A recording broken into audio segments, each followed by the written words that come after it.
Hello everyone, doing another Instagram live after a very long time.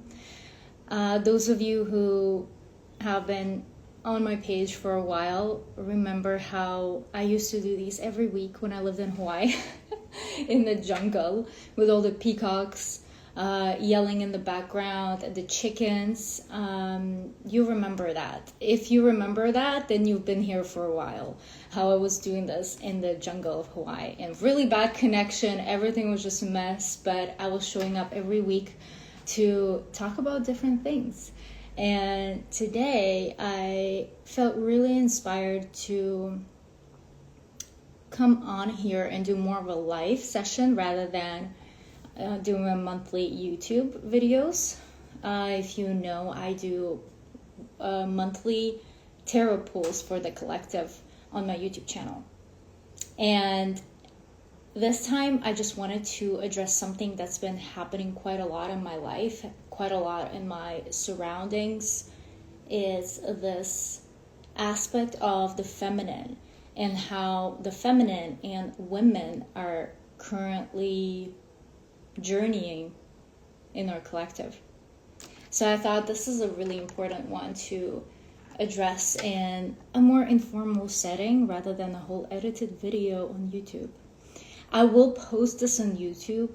I'm sure some of you will be watching this way after I have been live. So I will post it on YouTube because the listening and watching experience on YouTube is very different and a little more pleasant because you can pause, go do your stuff, and come back, watch it on 1.5x as well, which is also awesome. All right, so the collective of the feminine right now, I typically tune into the whole collective, and I like channeling some messages, pull some cards. I pulled a card for the collective of the feminine this time, so I'll get to it in a bit. But what's happening for women nowadays is a very inspiring journey that's happening. You might say, oh my God, what are you even talking about? Because all I see is chaos. All I see is women feeling unhappy or women not really being satisfied with their lives. Look at the stuff that's going on in the world. Yes. 100%. The energies are all over the place right now, and there's so much going on in the world right now. And because of all of this chaos, there's also an uprise of the feminine energy because of the whole planet, right? Earth, planet, the collective. Because chaos and mess, big mess, are all feminine energies. Not to say that as women we are like that, not necessarily. Some of us are, others are not. But the whole energy of chaos exists in nature. It's very unpredictable, right? You can't really say, okay, nature is cyclical, but you can't really predict specific natural disasters. You can't really predict when a plant grows and how it's going to grow. You can't really predict those things. And that's the feminine nature too. Very much connected to the nature that we see in the outside world on this planet Earth, right? Quite literal nature. So everything that's happening right now, I won't get into the chaos, into, why is there so much suffering and all of these words and everything. I don't want to talk about this in this specific video, in this specific live, but I do want to address the subtle changes that the feminine and women in the collective are going through. And some of you know, what I do for work is I'm a women's mentor or coach. I'm also a writing mentor, so specifically working with women. I help women write their memoirs. I ghostwrite memoirs for women as well. So everything I do is just working with women in all these different projects that I have. So something that I've been noticing that I find extremely empowering and inspiring is that we are in the middle of a really beautiful process of becoming as women. So what do I mean by that?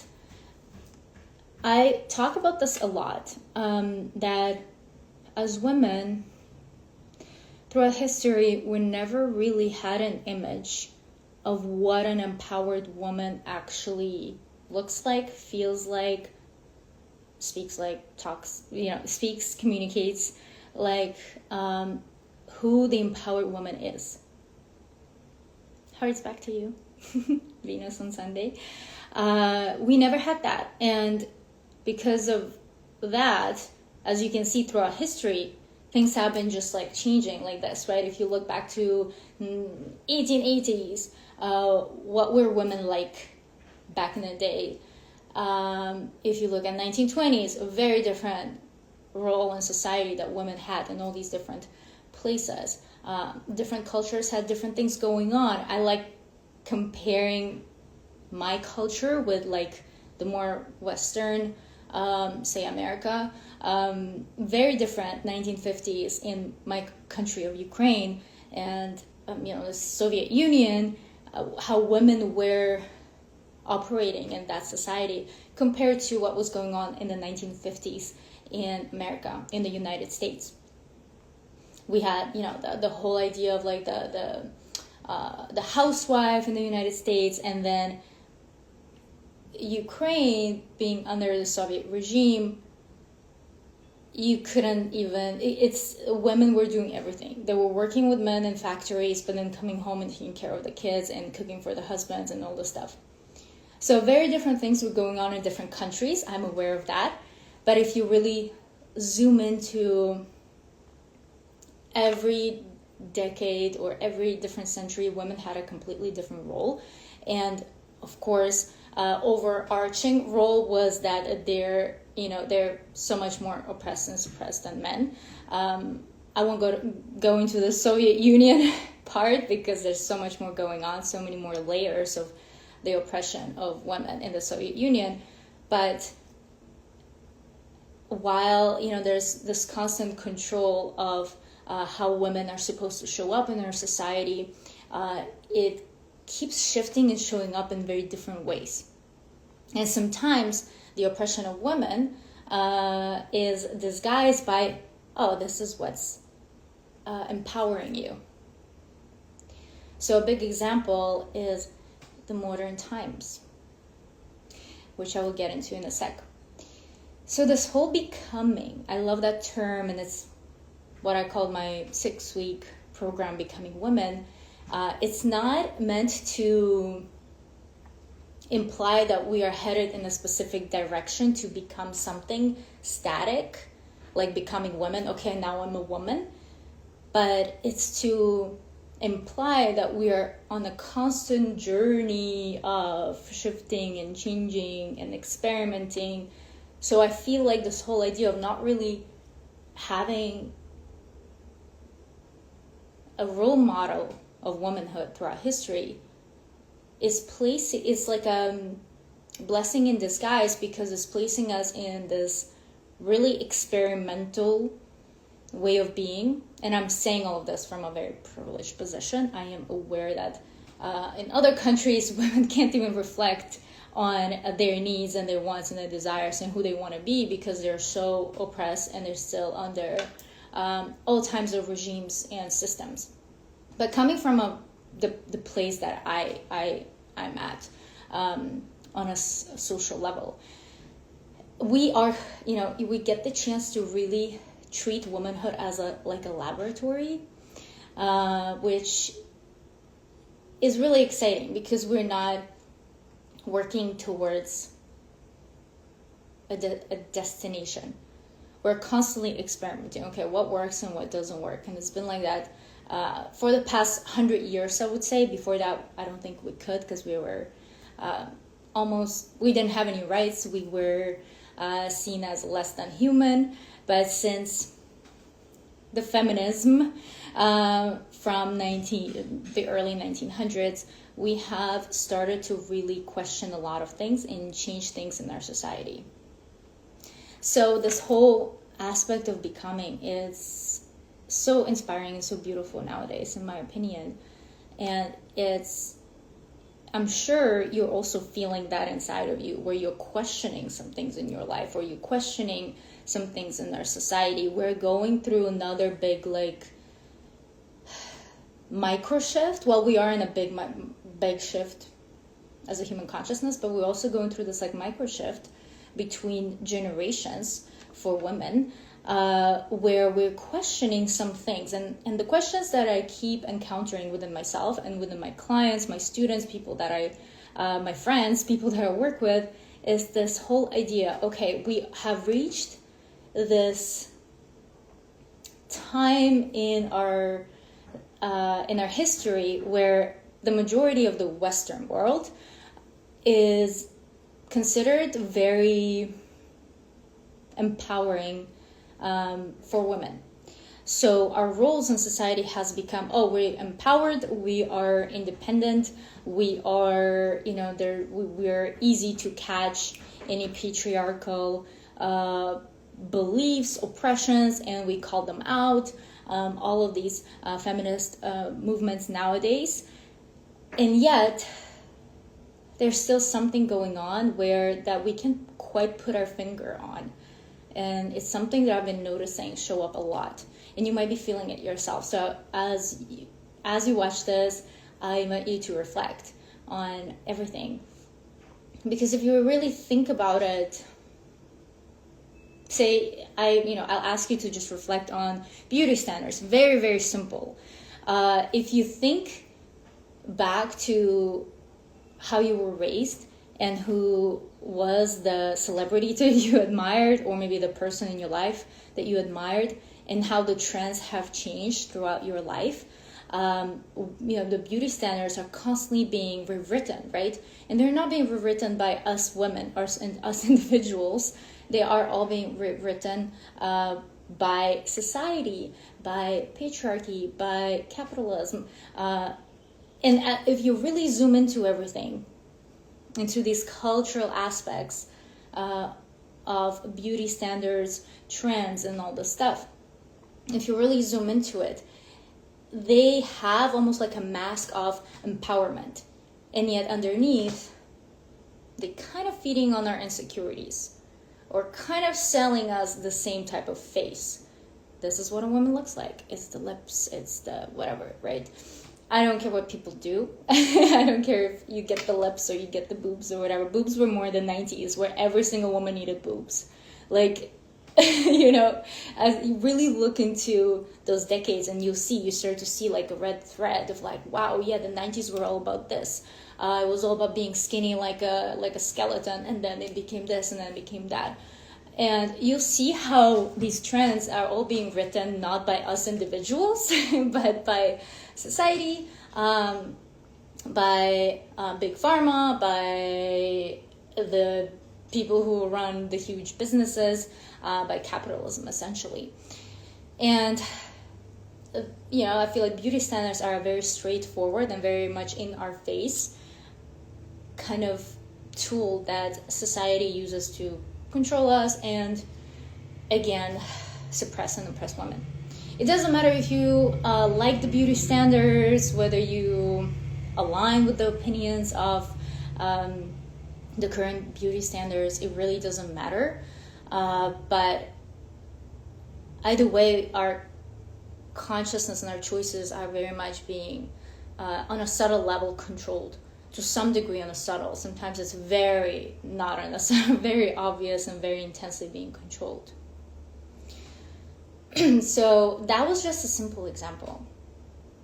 And something that I'm noticing with like our position in society, especially women my generation and beyond, 30s, 40s, 50s perhaps too, is that we have attained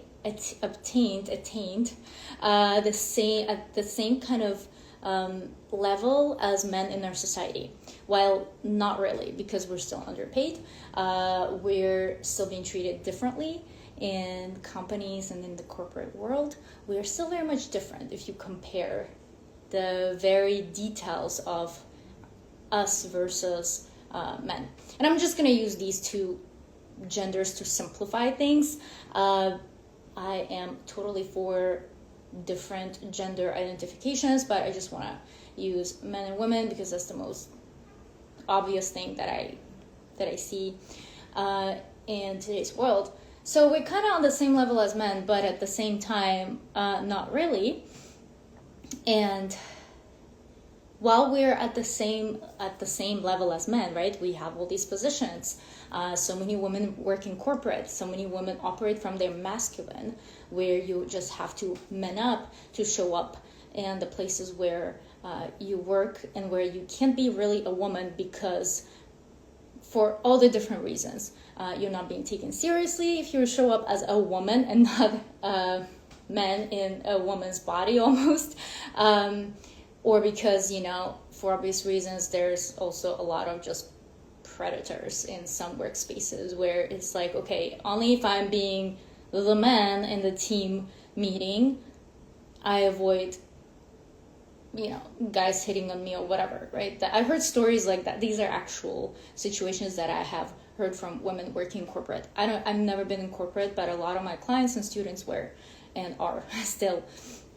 So I think there we're slowly noticing with the things that we're currently achieving on a professional level, or maybe other levels too, how we function in society, we started functioning like men because of these shifts that are happening.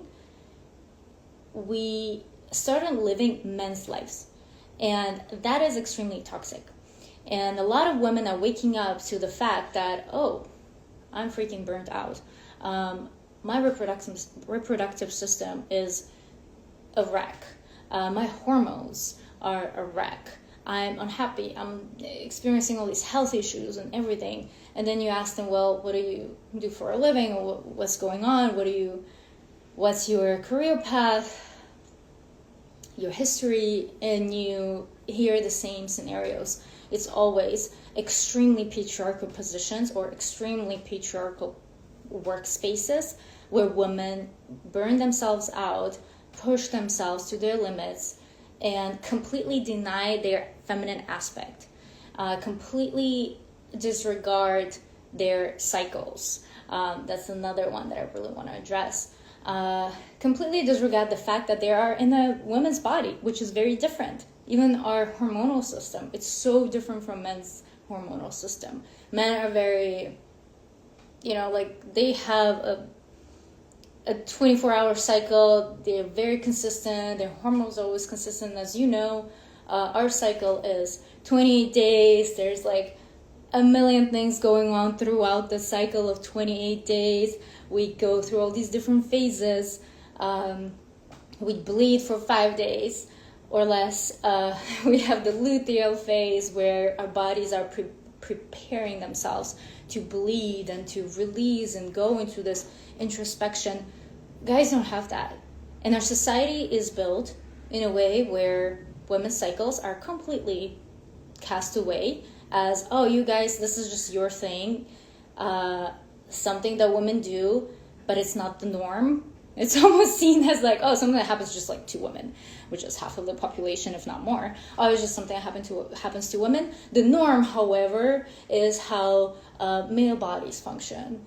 That's kind of how our society is set up. Even all these medical trials, all these things, all these big tests and the medical trials, they're all conducted on white men.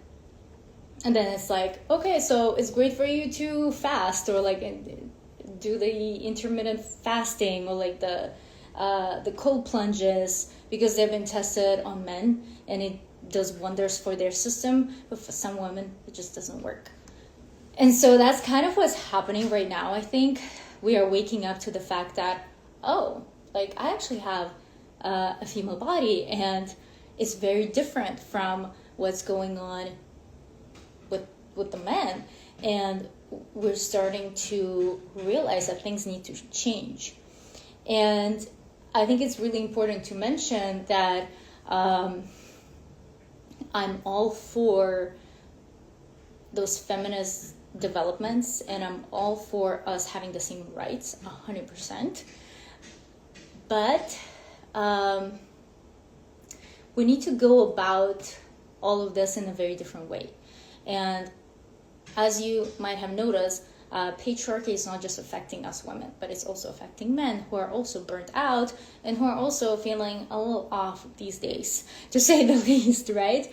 It's become, patriarchy and capitalism and all this stuff, it's become like a destructive machine, a self-destructive, self-imploding, not even self-imploding, imploding, no self, imploding machine that it's become so inhumane for everyone, but specifically for women.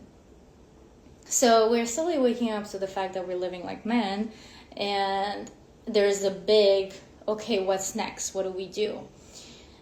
And this becoming that is happening for us women is very subtle. It's little things that we're noticing in our everyday lives. And I think if we want to further dismantle some of these patriarchal systems, it's not so much about the revolution as it was, like the French Revolution. People stick to this idea that this is gonna do something, right? Okay, I agree that we need the activists and we need the protests and everything, but we need to understand that nowadays it's all about an internal revolution, and it's about how you show up in this machinery. Because capitalism, patriarchy won't disappear tomorrow. Let's be real. No matter how much we want, no matter how much we post in our Instagram stories, fuck capitalism, fuck patriarchy, everything is going on. No matter how much you share stuff on your stories about what's going on in the world, you're not actually contributing to any change. Okay, I understand it's like awareness, but we all know what's going on. We don't need your stories to see what's going on in the world. So I think what's important is the little things you can do in your everyday lives. And I think it's these new spaces that we first of all need to create. Spaces where we can gather as women and where we can feel safe, and where we can learn about each other's stories, and where we can unlock our feminine mysteries and our feminine nature again. I'm all for women quitting the corporate world and saying fuck you to everything that's like going on in the corporate world, but I understand that some women just feel good doing that. So there, it's like, oh, how can you show up in those spaces as in more like in your feminine, and also doing the work from the inside of those systems, inside out, rather than being outside and be like, oh, we're all gonna destroy. It's like, no, if you're doing the inner work, I don't know what this will look like. If you are a CEO of a huge company, you have more control, right? Of like how to bring in more feminine structures into your company, how to bring in more conversations about women's cycles, for example, into your company. So having more humane approaches and humane ways of leading your companies or businesses or whatever it is that you do. If you're just working for a company and you're just in corporate and you're enjoying it and you're finding empowerment in it, I also would like to throw a question at you. Is this really empowering for you? And asking yourself the question, why am I doing what I'm doing? Whatever it is that you're doing, whatever work it is that you're doing. Am I doing this, first of all, for the money, which is a legit answer? I am doing this to prove something to someone. I am doing this to perhaps show my family that I'm worthy and that I'm, that I can achieve all these things. Really sitting with your why is really important. Because if you really think about these big companies that women work for and feel empowered by, if you really dig into it, if you're not the CEO or the one who has built the whole thing, you are still reporting back to the guy at the top, which is not very feminist and empowering. You're very much the pawn in the game of patriarchy. So in the end, you're not really for women's empowerment there, because you're still reporting to the dude at the top who's making all the money by using you as a worker, bringing him the cash. And all of these reflections are happening right now in the collective. And women are getting sick of all of this, which is amazing, because I think this is when the changes start to really happen. We start to really understand, I want to change some things around and I want to start my own thing. I love when women are like, okay, I want to start my own business, but I'm going to do it differently from business school. I feel like the feminine leadership is being revamped nowadays as well. And that's so inspiring. That's why we need to create spaces where we can not only gather as witches and healers and whatever, but also where we can gather and brainstorm our projects, where we can gather and share our skills with each other, and where we can collaborate and create something together where we are birthing a more feminine society, a more feminine way of leading, a more feminine way of doing business. Because guess what? Capitalism is always going to be there. I mean, it's probably not going to be there in maybe a couple of centuries. I don't know. But we need to stop the whole, destroy capital. It's not going to happen in your lifetime to destroy capitalism. Just work within the system. Do the work.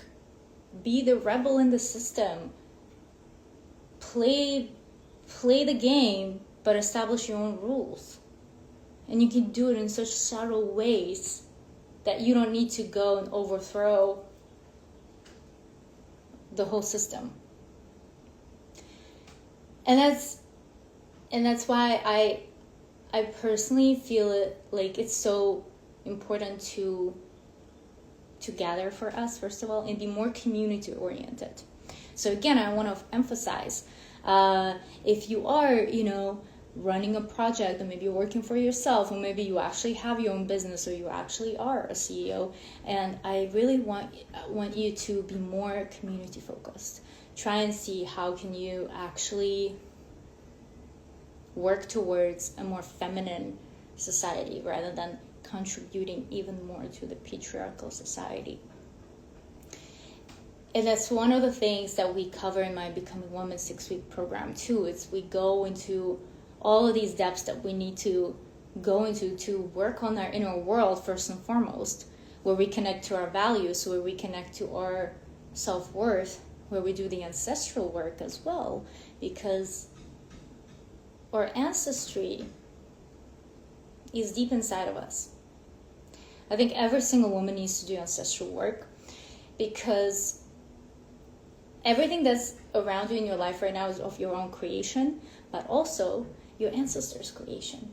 Especially for women, we inherit, all the women who came before us, their trauma, their suppressed feelings, their confinement, their self-sacrifice.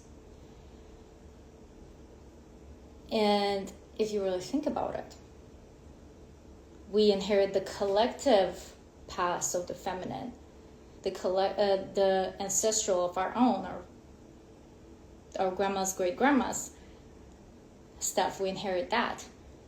And no wonder we then show up in such a way where there's unexplainable blockages within us.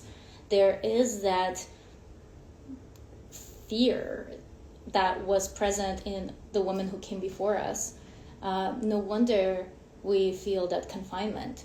No wonder we don't want to take risks. There's a lot going on. Depending on who you're coming from, what type of lineage you're coming from, I can assure you that the majority of the women who came before you were extremely unhappy. There was a lot of dissatisfaction. There was almost imprisonment. I'm sure a lot of them were abused, and all sorts of things went on, and they had to keep their mouth shut during many, many moments, in many, many situations. And then everything that they kept shut and suppressed is almost like imprinted on their cells that they pass on to you. It's cellular memory. So we need to clear, maybe not clear, right? Clear sounds so intense. Perhaps clear and integrate. I think integrate is really important, that we integrate those parts of ourselves that come from our ancestry and then focus on the becoming that's happening. And that's why I do what I do. It's the ancestral work. I feel like ancestral work changed my life completely alongside other things. But going into the depths of the women's stories who came before you and doing specific practices and rituals to close those portals, because these are all portals. The ancestral stuff that we inherit, these are portals that are just open, and we live through the same situations as our grandmas and great grandmas, the same type of relationships, and then on top of that there's the unresolved or unspoken truths and unspoken rules that we also inherit, and we just end up being in a box that's not fully the full expression of our soul that we're then living out in this lifetime. So there's the ancestral work that also helps us in this becoming, in this reinventing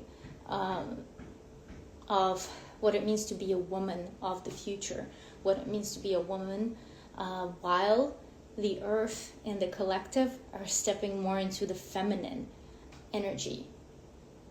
I feel like this whole stepping into the feminine energy within the collective, it kind of started happening during the pandemic, obviously before that already, where there was a big sudden shift in the energy of the collective. Being confined at home. Doesn't that sound like the woman 100 years ago? Yeah. It's like being told what to do and not to do. There was a lot of repression and oppression, and I don't care if the virus, and if it was or it wasn't a real thing, and either way we were all in confinement. That's what women were going through for the longest time. And that's when the big shift started to happen in terms of like the planet and the collective going into a more feminine energy. And as this development keeps going and keeps, traveling through the different phases until it's fully complete, and we're in that state of being maybe not having arrived in a place where we're in the feminine harmony. I don't know what's going to happen, but all I know is that there is a shift happening, and we need to be thinking and asking ourselves the important questions. How can I reinvent my womanhood as we're going through all of this? Fearless. And some of those insights that I have shared with you, some of those practices that you can do, the ancestral work, they're looking into ways that you can be more community oriented rather than just thinking about your individualistic things like your needs or your company's needs, especially within those workspaces, is what I want to emphasize. The women who hold the power of the CEO, of owning a company, of being at that level, this is like an important work. And of course, it doesn't matter if you're raising children or you're a CEO of a big company, you got a big mission in this life. So if you're raising children, if you decided that you want to be a stay-at-home mom, what are you teaching the children? So I feel like women are really bringing in the revolution in a very subtle, beautiful way. Sometimes a little chaotic, of course, because stepping into some of these realizations, just like waking up to a relationship that's completely toxic, and then you're suddenly like, oh my God, what have I been signing up for the past 5 years? Let me tap into my value first and foremost, and time to go. This is done. It's chaotic, it's painful. Sometimes you feel like you're waking up to to a lie, that your life has been a lie this whole time.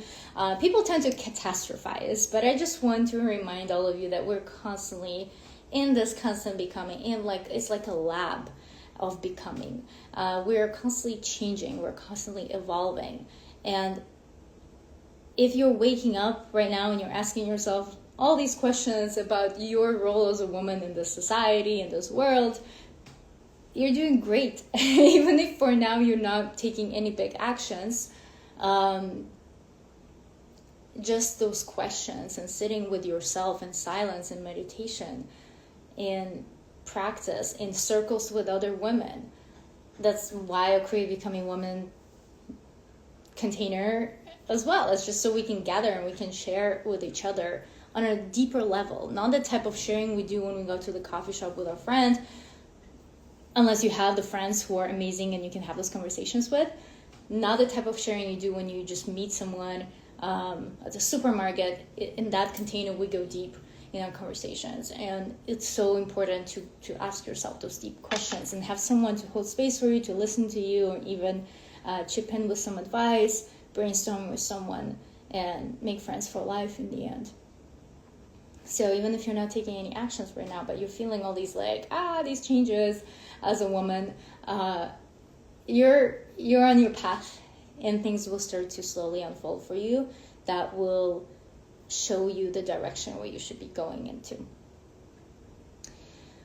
So that being said, I of course want to acknowledge that not every woman might resonate with this. As I've already mentioned, some women are very comfortable in their masculine, and being in your masculine, I really want to clarify that, because even I had that resistance. Say 10-15 years ago, I was like, I don't know what you're talking about. Feminine for me means like what women were 100 years ago, and I don't want to be that. No, operating from your masculine is completely denying the fact that you have an intuition, completely ignoring your guides, completely denying the fact that you have a cycle and that your womb space has so much wisdom and so much knowledge. That's where your intuition kind of comes from as well. Completely ignoring the different seasons of your cycle, because we have 4 seasons. As I've mentioned, there's all these different chambers too of each season. So every 5 days you might feel something completely different and that's very feminine. In our society, this is seen as, oh, she's just unstable or something like that. Of course, it shouldn't be. I don't think it should be something that gets outwardly expressed so much in a way where it becomes chaotic or neurotic. I think then you should work on your emotions. If it's like anger outbursts and stuff, then maybe there's a little more inner work that you need to do. But the fact that we are like this and we change our minds sometimes, that's all part of the feminine nature. And if you ignore that by just functioning on your rational mind, the same type of structure every day, or you are completely rigid within yourself, you don't allow yourself to really express your emotions and you just do the dance of the feminine, I believe it's extremely unhealthy, that on a soul level and on a physical level, of course. So I feel like at one point, every woman who's like very comfortable in her masculine will at one point wake up to the fact that, ooh, I have completely strangled my feminine. And it's important that we get back to the feminine, because feminine and masculine, they can coexist within us, but we are, like 80%, 60% in our feminine, and then the rest is like the masculine, because we all also want to have the structures and the discipline to show up for our practices, for example. And that is too something that's part of the Becoming Woman 6-week container. We practice every single day, as in like in your own container. I give you homework. I give you a 40-day practice, and then it's for you to build up your inner masculine, to show up every day to do your meditation. And then weekly we show up and practice together on Zoom. We do Kundalini yoga and tantric practices, breathwork, meditation. that's, showing up consistently. That's your masculine there, right? It's really important. You need that masculine container within you to hold the beautiful feminine, the flow, the intuition, the inner knowing, the everything that the feminine, the healthy feminine brings in, the trust in life, the surrender, not submission, but surrender. I'll talk more about this in the Becoming Woman container, where I have a whole lecture where I talk about submission versus surrender, and that's like the week on relationships, where we'll be talking about all of this. But yeah, so for your feminine to fully surrender and really be held by the universe, you need a strong inner masculine. So I'm not denying that, masculine aspects need to be present, but we have misused them. We have shifted the percentages. We went into 80% masculine and then 20% feminine. That's why there's a whole mess in women's health nowadays, especially everything that's reproductive health related, especially everything that's fertility related. Yes, it's all the chemicals and all the stuff that we're consuming, but first and foremost, it's your connection to your feminine. It's your connection to your cycle. It's your connection or lack of connection to your womb space, to your flow, everything. So that's why I believe, as women, we need to get back to the basics. And one of the first things, the first week in Becoming Women that we'll be working on is working with our cycles. It's getting to know our cycles. And for so many women, they've been on the pill like forever, and then they're like, yeah, I'm just now, if you got off the pill, I'm sure your journey has been so interesting as you reconnect to your cycle, as you reconnect to that feminine essence. It's such an important component of our feminine, is to have a cycle. And once you transition out of that phase of womanhood where you no longer have a cycle, and you move into the years of wisdom, when you are serving the community, when you are helping other women, when you are maybe raising grandchildren, or however else you're helping, you are sharing your wisdom. It's more externalized rather than the internal moments that we have when we are bleeding, for example. So it's a whole other phase of womanhood that you enter when you stop bleeding. But when you are in your bleeding years, it's extremely important that you go through it. You don't take the pill. And again, it's such a patriarchal invention. It's a patriarchal invention. It's messing with your hormones. It's messing with your liver. It's messing with your whole system. It's messing with your feminine. There are other ways.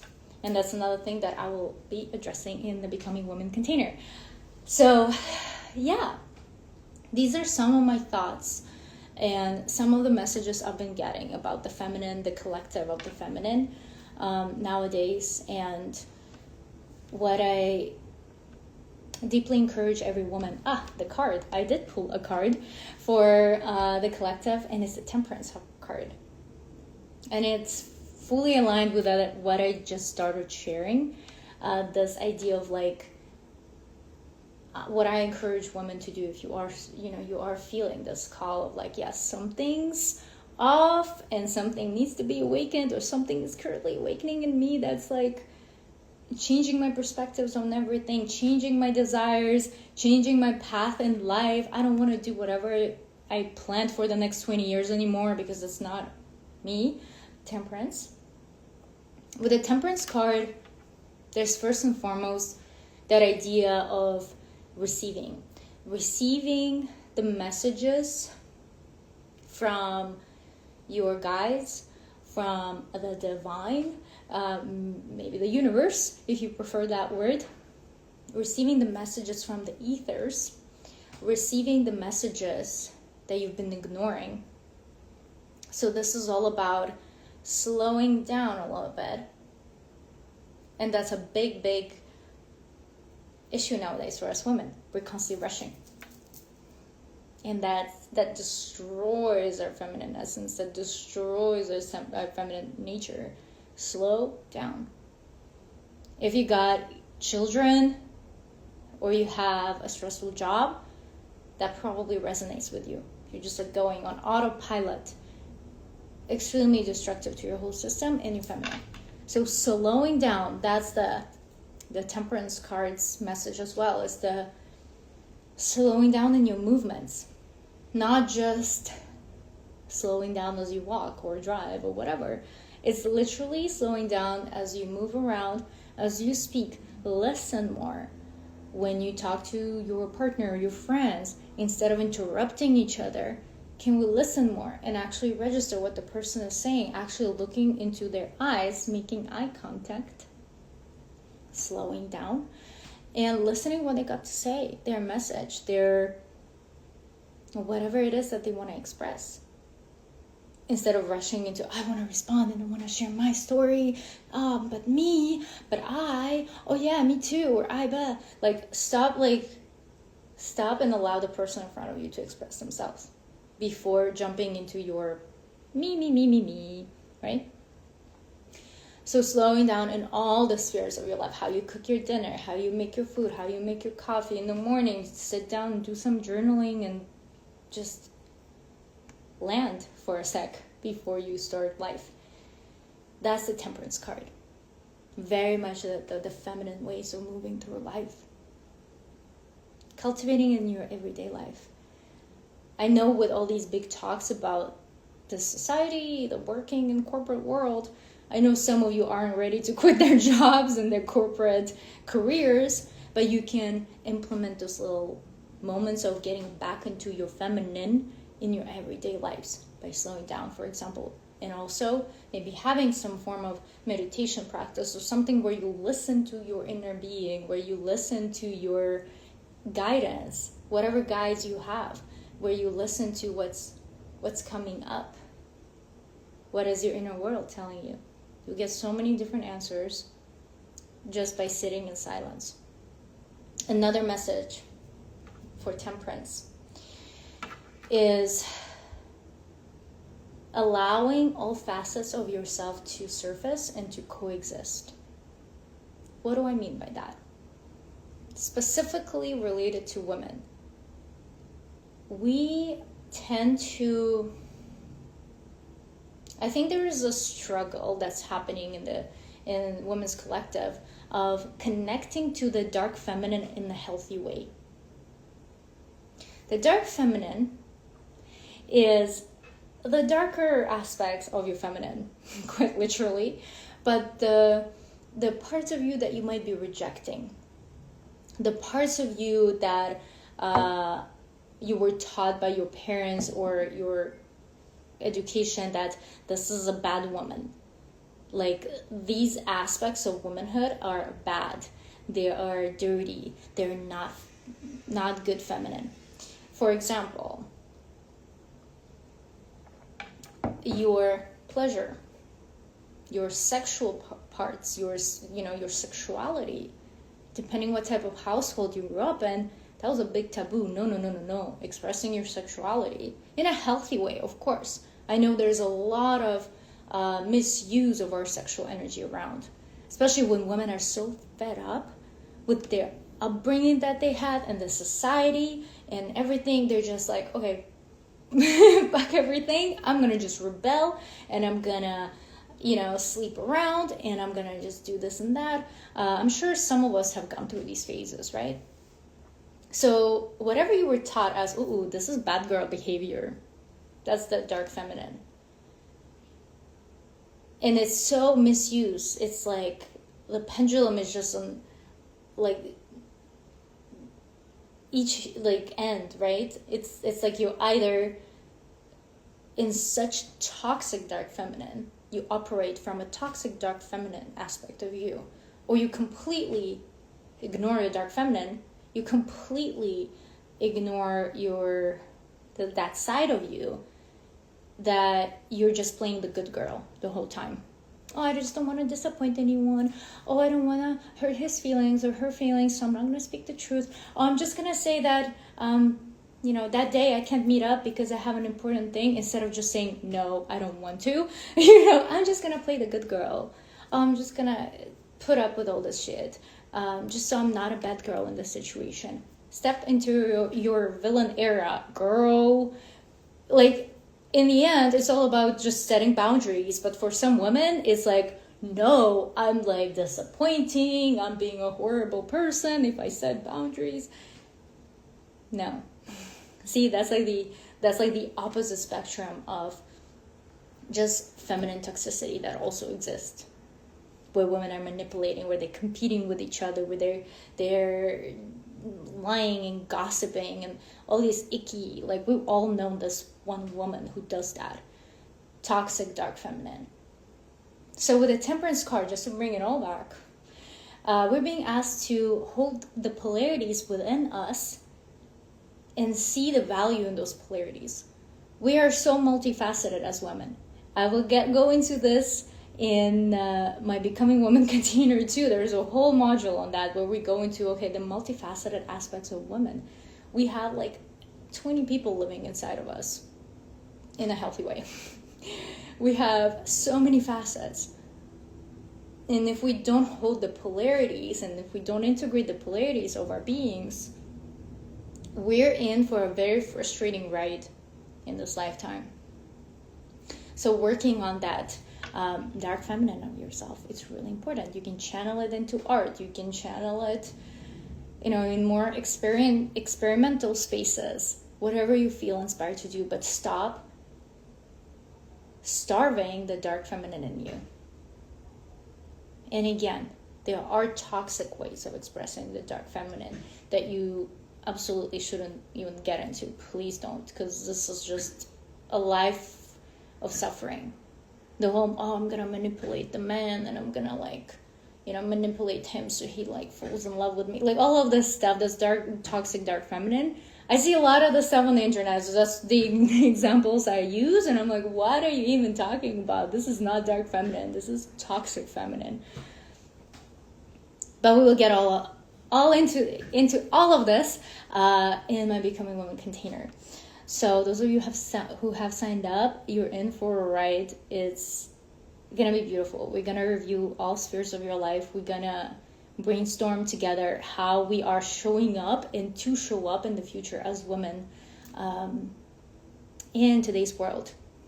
Without the utopian idea, we're gonna overthrow capitalism and patriarchy and actual tangible steps towards slowly and on a subtle level changing things around in our society.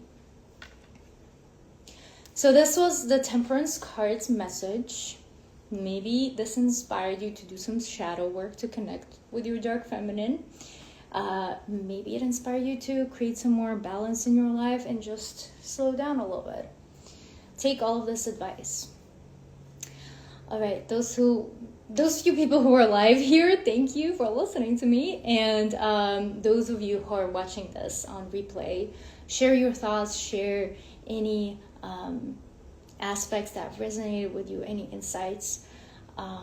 We are going on a 6-week journey on the 26th of May, the Becoming Woman 6-week container.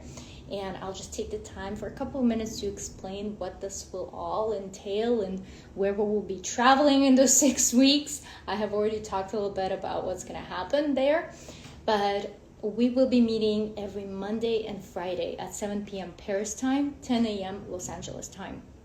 We'll be meeting on Zoom, and we will have one of those calls on Mondays will be more like a group coaching. You will bring in of course we'll introduce the topic and we'll lecture a little bit, and then you'll bring in your situations if you want to workshop anything or questions, and we'll go into the depths of your experience to then review everything and see what we can do to improve your situation, or maybe you just need some space holding. And then I go into coaching mode basically in that Monday call, and of course lecture, so you get educated on so many different things of the feminine. On Fridays we have practice days, because it's extremely important to have all of the stuff that we talk about on Mondays. It's extremely important to integrate all of this work You'll be doing some journaling and a lot of like even practical things. You'll be talking to people. Some of your ancestral work will involve talking to family members about some things. You'll have practical homework and also practices that will help you integrate all of the stuff that's happening in your life, that's changing in your life because of all this profound work. You need the stuff that will balance your nervous system, that will release any baggage and help you open up your channels to receive new information, balance your hormones. Of course, we've been working a lot on like the hormonal stuff and balancing your nervous system and opening the different parts of your energetic body. That's Fridays. We do Kundalini or Tantra meditation, breath work. We will have an active chat, the Telegram chat, where you get the chance to talk to each other, chat with me. I'll be very present there. It was so much going on in my previous round of Becoming Women. There was so much going on in the chat. It was so fun. Sometimes I reply in voice messages if there's a situation that needs to be addressed. It's like, how do I handle this? I just want to share this is happening in my relationship and I don't know what to do. You get advice and personal guidance from me. The girls who are in the container help out as well, or they share their reflection, or they just hold space, whatever it is that you need at that moment. And of course, the accountability buddy system, where every week you meet up with your accountability buddy from the group, depending on the size of the group. But you get one person who you have a call with on a weekly basis to just talk about the progress in your life, talk about specific projects that you're working on, maybe something you want to accomplish, and you're like, I need an accountability buddy. You have the really deep conversations about what's happening in the container. You use those accountability calls however you want, but first and foremost is to hold each other accountable. And of course, you receive the 40-day meditation that we do all together at our own time every single day for 40 days. And we work on, integrating all of the work that we're doing together in those 6 weeks.